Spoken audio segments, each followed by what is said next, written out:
Hello friends. Today we'll start a new topic of class 10th History National Community. This chapter is very important in the exam point of view. बहुत ज़्यादा question पूछे जाते हैं इस chapter से. तो ये चैप्टर में क्या है, मेंस हमारे इस चैप्टर में डेट्स हैं कि कब कब क्या क्या चीज़ हुआ. बाकी इस चैप्टर बहुत इजी है. बस तो मैं आपसे एक नोट्स शेयर कर रहा हूँ. नेशनलिज्म इंडिया हमने दो पार्ट में बनाए हैं. एक पार्ट हमारा है द फर्स्ट वर्ल्ड वॉर, खिलाफत एंड नॉन कोऑपरेशन, और दूसरा हमारा different standard with the country sides movement. ये जो हमारा फर्स्ट वर्ल्ड वॉर जब एंड हुआ था इन 1919, तो बहुत सारे दिक्कतें आई थी. In the year after 1919, the First World War created a new economical and political situation. Economical situation थी. बाकी इंडिया जो था वो डायरेक्ट पार्ट नहीं था वर्ल्ड वॉर की, बट इनडायरेक्टली पार्ट था, क्योंकि हमें ब्रिटिश लोग ने कॉलोनाइजेशन कर रखा था. इसलिए हम लोग इनडायरेक्टली फाइट कर रहे थे, क्योंकि हमारे आर्मीज जो थे वो भी उसमें गए थे. तो क्या हुआ था, जब इनकम इकोनॉमिकल क्राइसिस आया, इकोनॉमिकली बहुत दिक्कत हुई जब first world war. Income tax introduce किया गया था. देन जब इनकम टैक्स इंट्रोड्यूस किया गया, उस टाइम किसी आदमी के पैसे नहीं थे जो पे कर सके income tax. Then in 1918 to 1919 and 1920 to 1921 crop failures बहुत हुए. क्रॉप फेलियर्स हुए तो आदमी के पास और जो फार्मर्स थे उनके और पैसे नहीं है कि कैसे हम रेवेन्यू पे करें. तो शॉर्टेज ऑफ फूड ग्रेन्स हुआ. शॉर्टेज ऑफ, जब भी अगर हम देखें सब्सिस्टेंस क्राइसिस क्या होता है, जब हमारी बेसिक मील्स होती है जो हमें नहीं मिल पाती है. तो जब शॉर्टेज ऑफ फूड ग्रेन्स हुआ तो उसकी जो फूड की थी उसकी डिमांड हाई हुई. जब डिमांड उसकी हाई थी तो उसकी रेट भी हाई. अगर डिमांड लो है तो उसकी रेट लो है. तो उसकी जब डिमांड हाई हुई तो बहुत लोग क्या करते हैं, अपने जो भी ग्रेन्स है जिसके पास वो लोग रख लेते हैं अपने पास, और जब रेट जब हाई हो जाती है तब देते हैं. It is illegal. अगला है, एक इन्फ्लुएंजा एपिडेमिक था जिसकी वजह से बहुत लोग मर भी गए उस टाइम. तो जब वर्ल्ड वॉर ये सब हुआ था, इसमें इकोनॉमिकल क्राइसिस और क्रॉप फेलियर बहुत चीजें हो गई, जिसकी वजह से उस टाइम हमारे जो इनकम सब लो हो गया था. अब स्टार्ट होता है the ideas of Satyagraha. Mahatma Gandhi came India in 1915. In January 1915 Mahatma Gandhi came in India in January 1915. वो साउथ अफ्रीका से आए थे, क्योंकि वहां पर उन्होंने सत्याग्रह मूवमेंट स्टार्ट किया. और वहां पर जो अपार्थी सिस्टम था, जो रेसल सिस्टम था कि जो ब्लैक्स को था उनको बिल्कुल अवॉइड कर रहे थे, उनसे जीत के जब वो इंडिया आए इन जनवरी 1915. तो हमें डेट्स याद आता है, क्योंकि हमें तो बहुत डेट्स पूछ सकते हैं. तो Mahatma Gandhi return to India in January 1915.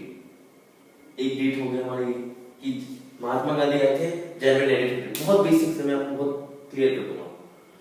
फिर जब महात्मा गांधी आए तो 1916 ही ट्रैवल चंपारण. तो 1916 में ही travel Champaran in Bihar presents to opposing planting system. की वहां पर था कि तुम यही प्लांट लगाओगे, लेकिन उसके लिए ऑपोजिट करने के लिए सत्याग्रह मूवमेंट जो स्टार्ट किया था इन 1916 चंपारण. तो 1915 खुद आए, 1916 चंपारण गए प्रेजेंस की opposition of plantation system. Then in 1917 he organized a satyagraha to support the presence of kheda in Gujarat. तो 1917 में he organized satyagraha to support the presence of kheda. तो 1915 में आए, 1916 में चंपारण गए, 1917 में खेड़ा. 1918 में he went Ahmedabad to organize a satyagraha movement amongst the cotton mill workers. तो हमारे पास डेट जो 1915 से स्टार्ट होता है. जैन 1915 जब महात्मा गांधी आए, 1916 he went Champaran to help travel Champaran in Bihar, presents to oppose the plantation system. फिर 1917 he go Kheda district of Gujarat. Then in 1918 went Ahmedabad. तो 1915 में महात्मा गांधी आए, 1916 में चंपारण, 1917 में खेड़ा, 1918 में अहमदाबाद। तो ये जो डेट्स हैं ये मेन इंपॉर्टेंट है, आपसे पूछ सकते हैं कि इस डेट को क्या हुआ था। जब महात्मा गांधी को सब चीज में सक्सेसफुल मिल गए तो फिर उन्होंने सोचा कि क्यों ना हम और इससे ज्यादा बढ़ के करते हैं। तो उस टाइम जो थी एक रॉलेट एक्ट थी। रॉलेट एक्ट क्या था? रॉलेट एक्ट की वजह से रॉलेट एक्ट इन 1990 में स्टार्ट किया था। रॉलेट एक्ट में क्या था कि विदाउट एनी फेयर ट्रायल किसी को भी जेल में डाल देंगे फॉर 2 years, प्रिजन में डाल देंगे for 2 years without any fair trial. तो महात्मा गांधी ने इसका अपोज किया कि ये कैसे लॉ है। तो क्या है, without any fair trial for 2 years। इसके बाद जब महात्मा गांधी जब अपोज कर रहे थे इसका, तो क्या हुआ था, फिर local leaders were pickup from Amritsar. वहां के जो लोकल लीडर्स थे वहां पर अमृतसर पे उनको पिक किए और महात्मा गांधी को दिल्ली आने से रोका गया था। And Mahatma Gandhi was barred from entering Delhi. Mahatma Gandhi को रोका गया था दिल्ली आने। जब ये सब हो गया उसके बाद मार्शल लॉ इंपोज हुआ। Martial law was impose and General Dyer to command. बहुत इंपॉर्टेंट है General Dyer. Martial law was impose and General Dyer to command. Martial law क्या था, एक मिलिट्री रूल था कि फुल जितनी पावर थी वो मिलिट्री को दे दिया। प्रिंस के पास पावर नहीं है, किंग के पास पावर नहीं, सीधे सारे मिलिट्री के पास पावर है। तो मार्शल लॉ जब इंपोज हुआ तो जनरल डायर टू कमांड किया। जब जनरल डायर टू कमांड किया तो अमृतसर जब जलियांवाला बाग इंसिडेंट हुआ था तो वहां पर बहुत सारे लोग बैसाखी के लिए आए थे, सेलिब्रेटिंग ऑफ बैसाखी, और बहुत सारे लोग इसी चर्चे के लिए आए थे, वहां पर बात कर रहे थे। तो उसने क्या किया, एग्जिट और एंट्री एक ही गेट था वहां पर ब्लॉक कर दिया और स्टार्ट फायरिंग। उसमें करीब से करीब 100 लोग अपने जान दे दिए थे। तो क्या martial law was imposed and general right to command on 13 April Jallianwala Bagh incident. तो हमें याद रखना on 13 April Jallianwala Bagh incident happened. तो हमसे पूछ सकता है कि कब हुआ था Jallianwala Bagh? On 13 April. 100 people die, almost 100 people die. इसमें जब बच्चे बूढ़े सब थे। जब मार्शल लॉ इंपोज हुआ उसके बाद बहुत लोग फिर हंगामा करने आए और बहुत लोग लिकिन शॉप सब लूटने लगे। तो फिर जो वहां पे मार्शल लॉ था, फुल पावर मिलिट्री के साथ, तो सारे पीपल को बहुत बुरी तरह मारा और डू सलाम्स। फिर उस टाइम जब महात्मा गांधी ने कॉल ऑफ कर दिया था सत्याग्रह मूवमेंट, फिर महात्मा गांधी ने कहा कि हमें इससे ज्यादा और बेटर और स्ट्रॉन्गर वे ढूंढना होगा। तो उनने खिलाफत मूवमेंट जो था, जब फर्स्ट वर्ल्ड वॉर था, तो the first world war has ended with the defect of Ottoman Empire Turkey। Ottoman Empire जो था खत्म कर दिया था मुस्लिम रिलीजन।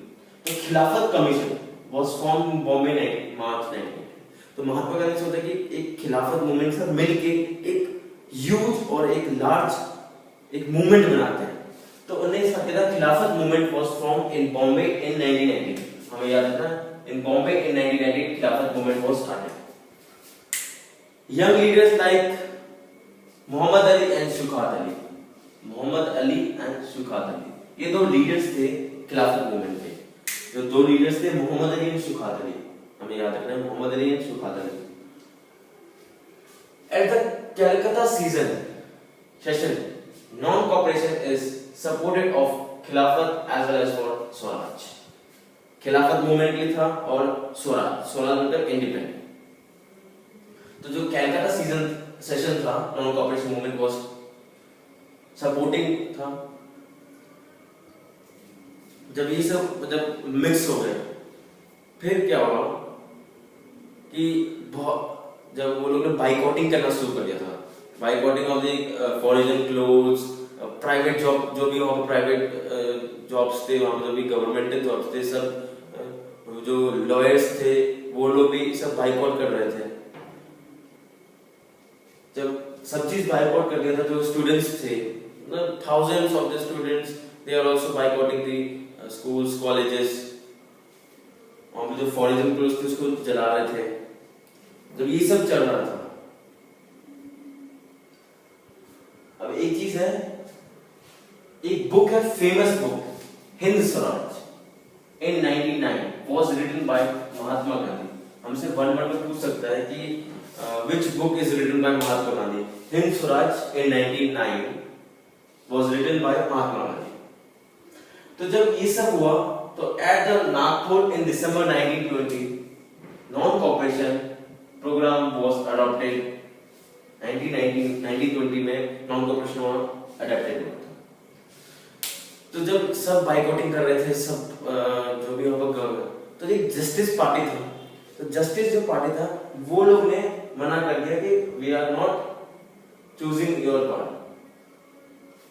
तो जो जस्टिस पार्टी थे वो लोग ने अपना जो उनका सीट था वहां पे जो जहां पर थे वो नहीं छोड़ा उन्होंने।